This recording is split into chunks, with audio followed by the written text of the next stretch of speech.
36 science का आज है तीसरा दिन 26 फरवरी और सुबह सुबह आप ये वीडियो देख रहे हैं, यानी आप अपने वर्क के लिए काफ़ी सिंसियर हैं। तो चलिए हम शुरुआत करते हैं।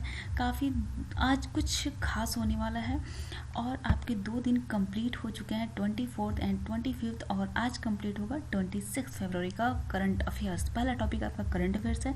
तो यहाँ मैंने पेंगुइन्स की पिक्स लगाई हैं, सबसे खूबसूरत होती हैं पेंगुइन्स और बहुत अच्छी लगती हैं देखने में। अच्छा, तो इससे जुड़ा हुआ करंट अफेयर्स में कुछ न्यूज़ चल रहा है कि एक अलग तरह की पेंगुइन देखी गई है।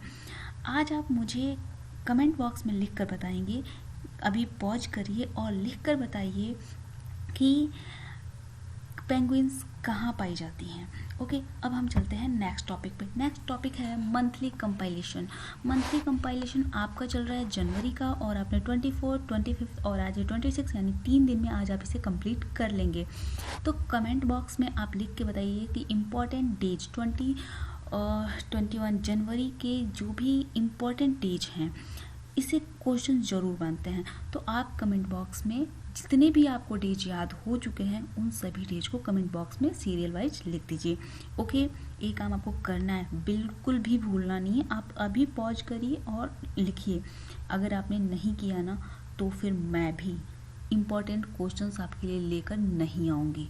तो समझ लीजिए, आपको लिखना है। आप लिखेंगे तो भैया मैं अगले दिन जनवरी के इम्पॉर्टेंट क्वेश्चंस आपके लिए लाऊंगी। अगर आप नहीं करेंगे तो मैं नहीं लाऊंगी। ओके, नेक्स्ट आते हैं। तीसरा टॉपिक है रीजनिंग। रीजनिंग में आज आपका वर्क होगा कोडिंग और डिकोडिंग को करना होगा।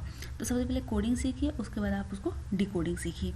यह काफ़ी मोस्ट इम्पॉर्टेंट चैप्टर है इसका, तो इससे क्वेश्चन ज़रूर आएंगे। अच्छा, एक बात मैं आपको यहीं पर बता दूं, कैलेंडर और क्लॉक आपका कंप्लीट हो चुका है।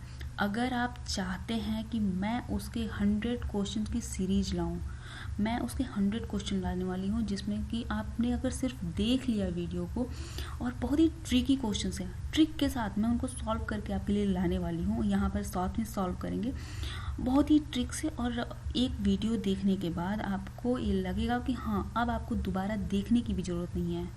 आपके लिए बहुत ही ईजी वे में मैं आपको क्लॉक और कैलेंडर की वीडियो लाने वाली हूँ। लेकिन शर्त यही है कि 100 लाइक्स, अगर इस वीडियो को 100 लाइक्स मिलते हैं तो ही मैं वह वीडियो लेके आऊँगी, नहीं तो फिर कोई मतलब नहीं है। आप जैसे देखो वैसे देखो। आते हैं अगले टॉपिक पे। अगला टॉपिक है हमारा पॉलिटी। पॉलिटी में आज का आपका वर्क है संविधान के भाग, अनुसूचियाँ और अनुच्छेद। अब लास्ट जो वर्क था, लास्ट डे का जो था प्रस्तावना, उसे मैंने आपको उसके सारे क्वेश्चंस मैंने आपको बता दिए हैं, उसको मैंने आपको समझा भी दिया है। इसके बाद मैंने आपको जो नेक्स्ट वर्क दिया था वह था कि क्या विशेषताएं हैं अनुच्छेद की, और अनुच्छेद के स्रोत, संविधान की क्या विशेषताएं हैं और संविधान के क्या स्रोत हैं। तो आज मैं आपको वह सब बताऊँगी। चलो, अगला टॉपिक है साइंस, और साइंस में वर्गीकी जो आपका सब्जेक्टिव है। तो इसमें क्लास 6, 7 और 8 तीनों मैंने देख लिया है।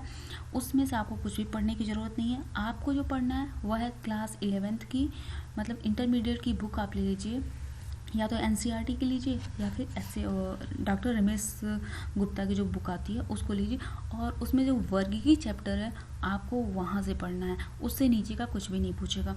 तो अगर आप उस चैप्टर को पढ़ लेते हैं तो आगे कुछ भी और पढ़ने की, 6, 7, 8 पढ़ने की कोई भी ज़रूरत नहीं है आपको, और इतना लोअर लेवल का पूछेगा भी मैं नहीं। तो इसलिए मैं आपको कहूँगी कि बायो तो आप 6, 7, 8 का मत पढ़िए, आप उसे सीधे 11th और 12th का ही पढ़िए।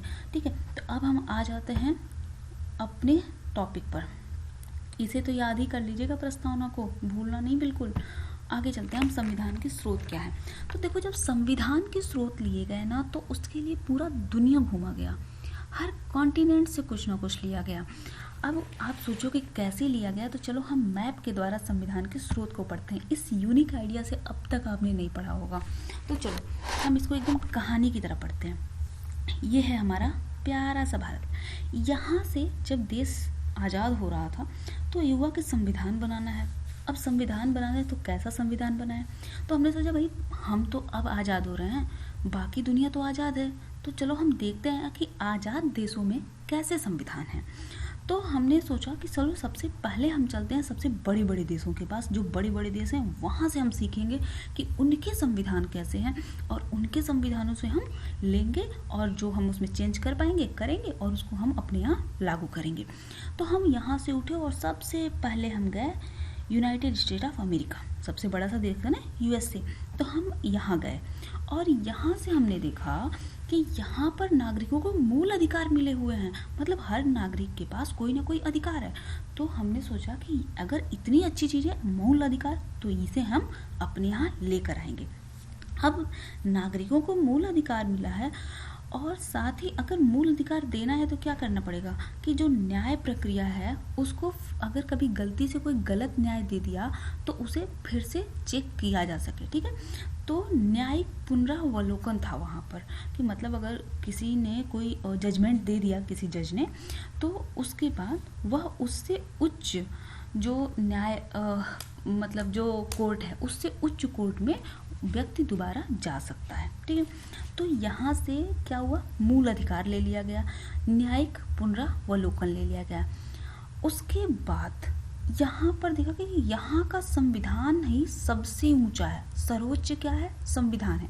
यहाँ पर कोई भी व्यक्ति सबसे ऊंचा नहीं है, यहाँ पर सबसे ऊंचा क्या है, संविधान है। तो यहाँ से लिया गया मूल अधिकार, जो हर व्यक्ति का अधिकार है, मूल अधिकार। उसके बाद अगर मूल अधिकार को सही से जांचना है, रखना है, तो क्या है कि अगर कभी कुछ गलत न्याय उसको मिल जाता है तो वह किसी और दूसरे के पास न्याय के लिए जा सकता है, यानी न्याय का पुनरावलोकन होगा। और क्या कि संविधान ही यहाँ पर सर्वोच्च है, तो कहा गया तो बेस्ट है, तो यहाँ से ले लिया गया। अच्छा, कुछ दिनों पहले आपने सुना होगा ट्रंप के बारे में कि ट्रंप पर महाभियोग का केस चल रहा था, लेकिन वह जीत गए थे। तो महाभियोग मतलब राष्ट्रपति पर महाभियोग लगाया जा सकता है। महाभियोग मतलब अगर उन्होंने कोई गलती की है तो उस पर महाभियोग लग सकता है। तो यहाँ पर महाभियोग भी है। और राष्ट्रपति क्या होते हैं, चुने होते हैं, मतलब बाकी जनता जो है वह जनता राष्ट्रपति का चुनाव करती है। तो यहाँ से ये सारी अच्छी बातें लगी, तो हमने कहा चलो इनको हम लाके अपने घर में रख लेते हैं, ठीक है। तो क्या क्या लिया हमने यूनाइटेड स्टेट ऑफ अमेरिका से, मूल अधिकार, न्यायिक पुनरावलोकन, संविधान की सर्वोच्चता, निर्वाचित राष्ट्रपति और राष्ट्रपति पर महाभियोग, मतलब जो राष्ट्रपति हैं वह भी अपनी मर्जी का काम नहीं कर सकते, संविधान सबसे ऊंचा है। और अगर राष्ट्रपति ने बहुत बड़ी गलती कर दी तो उन पे महाभियोग भी लग सकता है। और राष्ट्रपति भी हर इंसान मतलब कोर्ट में अगर उसके लिए फैसला उसको लगता है कि कोर्ट का फैसला हम नहीं मानेंगे तो वह सुप्रीम कोर्ट में जा सकता है। आया समझ में कि हमने यहाँ से क्या क्या लिया, 5 चीज़ें ली, मूल अधिकार, न्यायिक पुनरावलोकन, संविधान की सर्वोच्चता, निर्वाचित राष्ट्रपति और महाभियोग। तो ये क्वेश्चन बन के आते हैं कि हमने मूल अधिकार कहाँ से लिया है या न्यायिक पुनरावलोकन कहाँ से लिया है, ठीक। तो ये सारी चीज़ें हमने यूनाइटेड स्टेट ऑफ अमेरिका से ली। इसके बगल में हमें दिखा कि कनाडा भी है, तो चलो फिर कनाडा में भी चलते हैं, देखते हैं कनाडा के पास क्या है। तो जब हम कनाडा के पास गए तो यहाँ पर हमने देखा यहाँ पर संघीय व्यवस्था है।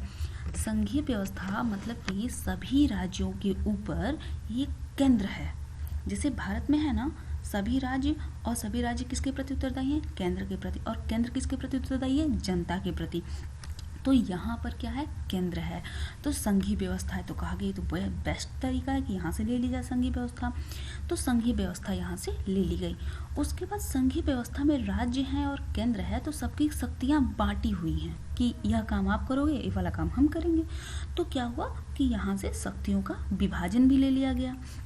इसके बाद ये हुआ कि कुछ शक्तियाँ बच गई, अब इनका क्या किया जाए, इन पर किसको, ये शक्तियाँ किसको दी जाए। तो कहा गया कि जो शक्तियाँ बच गई हैं वे सभी शक्तियाँ केंद्र के पास दे दी जाएं, ठीक है। तो कनाडा से क्या लिया गया, संघीय व्यवस्था ली गई, शक्तियों का बंटवारा लिया गया, और जो बची हुई शक्तियाँ होती हैं, बची खुची चीज़ें किसके पास जाती हैं, मालिक के पास। तो मालिक कौन है, केंद्र है, और जो केंद्र है तो अवशिष्ट शक्तियाँ किसके पास चली गई, केंद्र के पास। तो हम यहाँ से दोनों राष्ट्रों के पास हम गए और दोनों राष्ट्रों से हम अच्छी अच्छी चीज़ें लेकर अपने देश आ गए। उसके बाद हमने सोचा कि चलो ऐसा करते हैं कि ये सबसे बड़ा कॉन्टिनेंट से हमने कुछ कुछ ले ही रहे हैं, तो ऐसा करते हैं हम अफ्रीका के पास चलते हैं। अफ्रीका में सबसे नीचे गया साउथ अफ्रीका था, तो हमने कहा यहाँ से भी कुछ लेते हैं। तो यहाँ पर ये था कि संविधान में संशोधन किया जा सकता है, उसके पहले हमने सोचा कि अगर कभी ऐसा हो जाए कि ये संविधान में कुछ चीज़ें, जैसे कि हमेशा समय परिवर्तित होता रहता है, तो समय के परिवर्तन के साथ साथ अगर संविधान में संशोधन नहीं होगा, संविधान एक बार जो बना अगर वही रह गया, उसमें कोई परिवर्तन नहीं हुआ, तो वह संविधान अमान्य हो जाएगा, मतलब उसकी जो व्यापकता है वह कम हो जाएगी। तो इसलिए साउथ अफ्रीका से क्या किया गया, संविधान संशोधन लिया गया। अच्छा, अनुच्छेद 368 में 368 में दिया हुआ है संविधान संशोधन के बारे में, ठीक है। तो यहाँ से दक्षिण अफ्रीका से लिया गया संविधान संशोधन, ठीक। उसके बाद यहाँ से अब सोचा कि भाई यहाँ दूर दूर के देशों में तो हम चले गए, फिर अब चलते हैं ऑस्ट्रेलिया।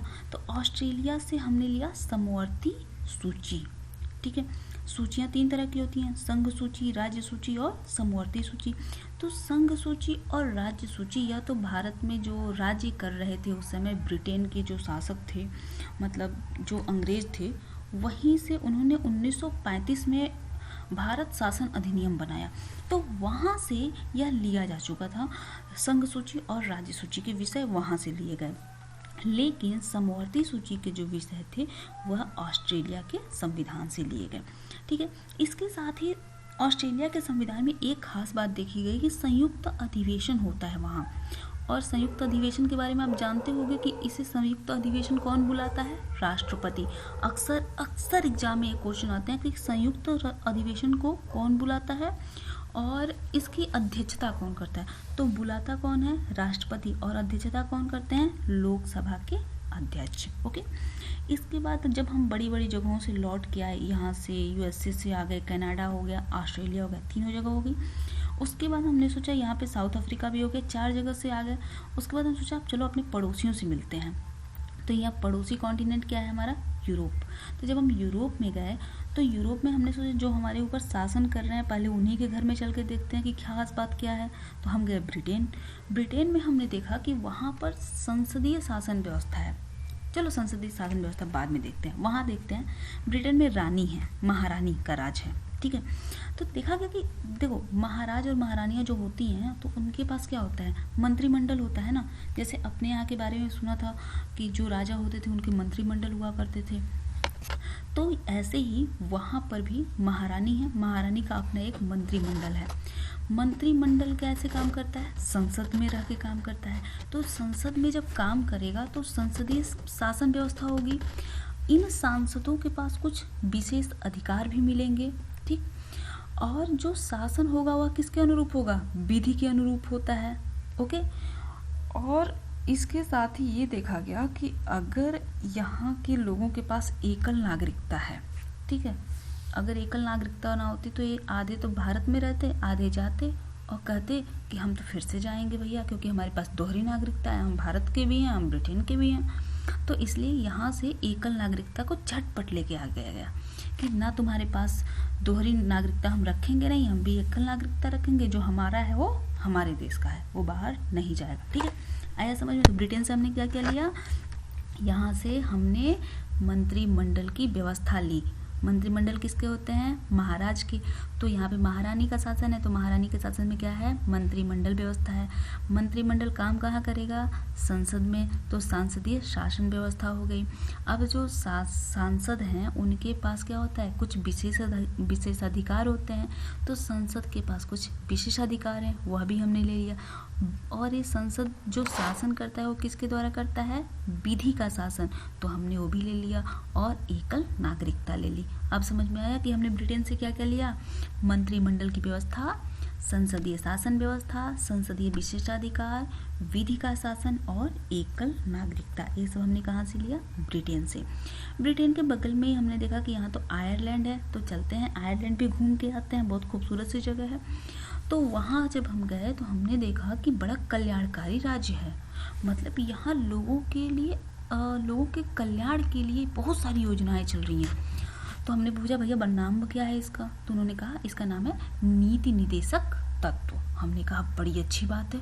यह क्या है कि हर राज्य का प्रशासक, उसके पास जब टैक्स से पैसा आएगा तो उन पैसों का यूज कैसे करेगा। तो जो लोग हैं, जो उस राज्य के लोग हैं, उन राज्य के लोगों के लिए कल्याणकारी योजनाएं बनाएगा। तो हमने कहा चलो आयरलैंड इतनी खूबसूरत जगह है, तो यहाँ पर कल्याणकारी योजनाएं जो हैं उनको हम अपने देश में लेके जाते हैं। तो यहाँ से हमने कनाडा से जो आयरलैंड है यहाँ से हम राज्य के नीति निर्देशक तत्वों का लेकर आए। ठीक है, इसके साथ ही हमने देखा कि वहाँ पर राष्ट्रपति के पास एक चीज़ है कि राष्ट्रपति राज्यसभा में 12 लोगों को मनोनीत कर सकते हैं, मतलब खुद चुन सकते हैं। तो हमने कहा भाई राष्ट्रपति देश के भाई प्रथम व्यक्ति हैं, तो उनको इतना अधिकार तो हमें भी देना चाहिए। तो हम उनको इस व्यवस्था को भी हम ले आए कि राज्यसभा में 12 सदस्यों को मनोनीत राष्ट्रपति करेंगे। आ गया समझ में कि आयरलैंड से हमने क्या लिया, राज्य के नीति निर्देशक तत्व और राज्यसभा में मनोनीत करने वाले 12 सदस्य जो राष्ट्रपति मनोनीत कर सकते हैं। अच्छा, मैं जो जो बोलती जा रही हूँ ना उसको चाहो तो कहीं नोट कर सकते हो। वैसे तो अभी कहानी है, कहानी सुन लो फिर दोबारा भले नोट करना, अभी सुनते जाओ।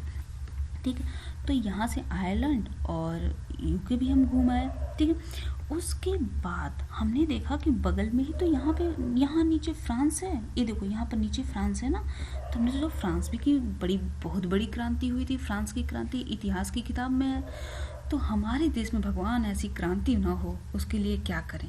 तो जहाँ हो चुकी है क्रांति वहीं से उपाय ढूंढ लेते हैं। तो गए फ्रांस में, भैया बता दो क्या क्या किया तुमने। तो वहाँ उन लोगों ने बताया कि ये क्रांति इसलिए हुई थी कि यहाँ पे समानता नहीं थी, स्वतंत्रता नहीं थी, बंधुत्व तो नहीं था और गणतंत्र नहीं था। हमने कहा भैया ये चारों चीज़ लेके चलते हैं हम, हमारे यहाँ बस क्रांति ना हो। तो हम वहाँ से समानता, स्वतंत्रता, बंधुत्व और गणतंत्र को अपने देश में लेते आए। कहाँ से लाए? फ्रांस से। अब फ्रांस के बगल में खड़ा था जर्मनी। उसने कहा अच्छा चारों ओर तो घूम आए, हमारे यहाँ नहीं आए तुम। हमने कहा भैया हिटलर रहता है यहाँ पे, चलते हैं उसके यहाँ भी, बिना मतलब का गुस्सा दिलाना। गए जर्मनी में, तो पता चला कि आपातकाल हिटलर की वजह से तो लगने वाला है। जैसी तानाशाही व्यवस्था है तो तानाशाही में वो आपातकाल आएगा। तो आपातकाल से बचने का क्या उपाय है, मतलब आपातकाल के समय कुछ विध्वंस न हो, ऐसे में क्या किया जाए। तो वहाँ पर था कि प्रावधान ये लगाया था उसने कि काल के समय जो अधिकार हैं लोगों के, जो नागरिकों के मूल अधिकार हैं भाग 3 में, उनको समाप्त कर दो। हमने कहा ठीक चलो इससे भी कर लेंगे। नहीं तो आपातकाल के समय में लोग क्या इससे तोड़ फोड़ सब कुछ नष्ट कर देते हैं। तो ये हुआ कि आपातकाल जब आए तब नागरिकों का जो मूल अधिकार है उसे खत्म कर दिया जाए, सब कुछ समाप्त हो जाए। तो ऐसा हो जाएगा तो नागरिक कुछ नहीं कर पाएंगे। तो हमने कहा कि उसको भी लेता। तो आपातकाल जो होता है ना अनुच्छेद 352, 356 और 360 के अंतर्गत लगता है। तो हम वहाँ से लेकर आए आपातकाल के समय मूल अधिकार समाप्त। ठीक है, तो इतना कुछ हम लेके आए, हमने अपना संविधान बना लिया, बड़ा बढ़िया संविधान बना। लेकिन किसी के पास कोई कर्तव्य नहीं, सब अधिकार के रट लगाए थे, नीति निर्देशक तत्वों की बात करते थे, लेकिन किसी ने नहीं कहा कि भाई हमारे भी कुछ कर्तव्य हैं। जैसे कि रेलवे में सब कहते हैं कि उसमें लिखा होता है ना ये आपकी संपत्ति है, तो लोग सोचते थे चलो हमारी ये उठा के ले जाएं। लेकिन रेलवे को साफ भी रखना है, ये हमारा कर्तव्य है, इससे किसी ने नहीं समझा। तो हुआ कि चलो चलते हैं, किसी के पास तो कर्तव्य होंगे। तो उस समय सोवियत संघ सबसे बड़ा था, ये जो रशिया है ना ये सोवियत संघ था। तो पता चला कि इनके पास मौलिक कर्तव्य हैं। तो हमने कहा चलो कुछ संशोधन करते हैं अपने हम संविधान में और यहाँ से ले लेते हैं। तो 42वां संशोधन हमने किया अपने संविधान में और रूस से हमने लिया सोवियत संघ से कर्तव्य, मौलिक कर्तव्य। ठीक, अब कहीं जगह नहीं बची थी तो उसे कोई भाग नहीं, किसी भाग में नहीं रखा गया, वैसे रख लिया गया इसे। ठीक है, तो रसिया से हमने क्या लिया, मौलिक कर्तव्य लिया। और 42वां संशोधन कब हुआ था, लास्ट डे मैंने बताया था आपको। तो प्रस्तावना में जो शब्द नए जोड़े गए उसके लिए भी क्या हुआ था, 42वां संशोधन के तहत ही उसको जोड़ा गया था। तो 1976 में 42वां संशोधन किया गया और उसमें मौलिक कर्तव्य जोड़े गए। आई होप आपको सब कुछ समझ में आ गया होगा, आ गया ना। तो एक बार मैं जल्दी से आपको फिर से रिवीजन करा देती हूँ। सबसे बड़ा हिस्सा जो है इसका वो कहाँ से लिया गया है, भारत शासन अधिनियम से। जैसे न्यायपालिका की जो व्यवस्था है ना, सुप्रीम कोर्ट या सुप्रीम कोर्ट की व्यवस्था कहाँ से लिया गया है, भारत शासन अधिनियम से। संघ और राज्य सूची कहाँ से ली गई है, भारत शासन अधिनियम से। इसका साथ ही लोक सेवा आयोग, जो राज्य के लोक सेवा आयोग होते हैं, और संघ लोक सेवा मतलब यूपीएससी और स्टेट पीएससी पीसीएस, ये सभी कहाँ से लिए गए हैं, भारत शासन अधिनियम 1935 से। क्योंकि ये देखो हमारे यहाँ ना इंग्लैंड ने काफ़ी दिनों तक शासन किया था, तो उसने जो रूल्स बनाए थे, अधिकतर रूल्स 250 के करीब तो उन्हीं के यहाँ से ले लिए गए। इसके साथ ही जो विधानसभा और लोकसभा है ना, मतलब जो लोकसभा और राज्यसभा है, यह भी लिया गया था भारत शासन अधिनियम 1935 से। ठीक है, उसके बाद ब्रिटेन से क्या लिया गया, मंत्रिमंडल की व्यवस्था, संसदीय शासन व्यवस्था, संसदीय विशेषाधिकार, विधिकार शासन, एकल नागरिकता। उसके बाद यहाँ यूएसए से बात करें तो मूल अधिकार, न्यायिक पुनरावलोकन, संविधान की सर्वोच्चता, निर्वाचित राष्ट्रपति और महाभियोग। उसके बाद आते हैं कनाडा। कनाडा से क्या लिया गया, संघीय व्यवस्था, शक्तियों का विभाजन, अवशिष्ट शक्तियाँ किसके पास रहेंगी, केंद्र के पास। नेक्स्ट हम आ जाते हैं, यहाँ पर आते हैं साउथ अफ्रीका। साउथ अफ्रीका से क्या लिया गया, संविधान संशोधन। ठीक है, इसके पहले संविधान संशोधन नहीं हो सकता था ना, अगर ये नहीं लेते तो हमारा संविधान कभी बदलता ही नहीं। तो यहाँ से फिर आ गया ऑस्ट्रेलिया। ऑस्ट्रेलिया से लिया गया समवर्ती सूची और संयुक्त अधिवेशन। उसके बाद हम आए अपने पड़ोस में यूरोप में, और यूरोप में हम सबसे पहले ब्रिटेन के पास गए, और ब्रिटेन से हमने बताया था अभी ना, फिर आयरलैंड के पास है। आयरलैंड से हमने लिया क्या, नीति निदेशक तत्व। ठीक है, और राष्ट्रपति के पास शक्ति है कि 12 सदस्यों को राज्यसभा में मनोनीत कर सकते हैं। उसके बाद हम गए फ्रांस। फ्रांस यहीं पर है, देखो ये है फ्रांस। ठीक है, छुटकू सा है, बिल्कुल यहाँ पर दिख रहा है, लेकिन यहाँ पर बड़ा किया गया फ्रांस। फ्रांस के पास गए तो फ्रांस से हमने क्या लिया था, समानता, स्वतंत्रता, बंधुत्व और गणतंत्र। उसके बाद हम गए जर्मनी। तो आपात के काल के समय नागरिक के मूल अधिकार को समाप्त कर दिया जाना, यह हमने यहाँ से लिया था। ठीक, अब आ जाते हैं हम संविधान की विशेषताओं पे। तो संविधान की विशेषताओं को देखो, तो इसे हमने सिर्फ क्वेश्चन यहाँ पर मैंने नोट किए हैं, इसके आंसर मैं आपको बताती जाती हूँ। सबसे लंबा और लिखित संविधान किस देश का है, भारत का। देखो कुछ ऐसे भी देश हैं जहाँ पर संविधान लिखित नहीं है, जैसे कि ब्रिटेन। ब्रिटेन का संविधान लिखित रूप में नहीं है, अलिखित है। लेकिन जो अमेरिका है वहाँ का संविधान लिखित है। अगला क्वेश्चन, भारत के संविधान का स्वरूप कैसा है। तो यह जो स्वरूप है वो नम्यता और अनम्यता, या कहें कि लचीला भी है और कठोर भी। लचीला और कठोर है। कुछ ऐसे भी देश हैं जहाँ पर सिर्फ कठोर कानून है, मतलब कठोर संविधान है। कुछ ऐसे हैं जहाँ पे लचीला संविधान है, और हमारे यहाँ का लचीला भी है और कठोर भी है। अगला क्वेश्चन, हमारे देश के नागरिकों को कैसी नागरिकता मिली है। तो मैंने बताया क्या, एकल नागरिकता। और एकल नागरिकता कहाँ से ली गई है, ब्रिटेन से। हमारे देश में मताधिकार की न्यूनतम आयु कितनी है, अभी है 18 वर्ष, और पहले क्या थी यह 21 वर्ष। लेकिन जो संशोधन हुआ, ठीक है, 61वें संशोधन के बाद इसको 18 वर्ष कर दिया गया। अगला क्वेश्चन, हमारे देश में संसदीय शासन प्रणाली का अर्थ क्या है। तो देखो संसदीय शासन प्रणाली जो है, जैसे जिसमें लोकसभा, राज्यसभा और राष्ट्रपति तीनों होंगे, उसे कहते हैं संसदीय शासन प्रणाली। अगला क्वेश्चन, भारत में शासन के कितने स्तर हैं। तो देखो भारत एक ऐसा देश है जहाँ पर त्रिस्तरीय शासन प्रणाली है। सबसे पहला कौन सा है, केंद्र, सबसे बड़ा। उससे छोटा कौन सा है, राज्य। और उससे छोटा भी है स्थानीय स्वशासन, पंचायती राज व्यवस्था, जो 73वें और 74वें संशोधन के द्वारा बना था। अगला क्वेश्चन, भारत में किस धर्म को संविधान में मान्यता मिली है। तो इसका क्वेश्चन का आंसर मैंने आपको पिछले दिन दे दिया था कि भारत किसी भी धर्म को नहीं मानता, मतलब किसी भी धर्म के प्रति झुकाव नहीं है भारत का। संविधान क्या है, पंथ निरपेक्ष राज्य की बात करता है। ठीक है, तो यहाँ पर हमारा कंप्लीट हो गया ये सेशन। और ये देखो एक चिंकू मिंकू आपको थैंक यू बोल रहे हैं। ठीक है, इनको फिर से अगर देखना है तो लाइक, शेयर और सब्सक्राइब कर दो। Thank you.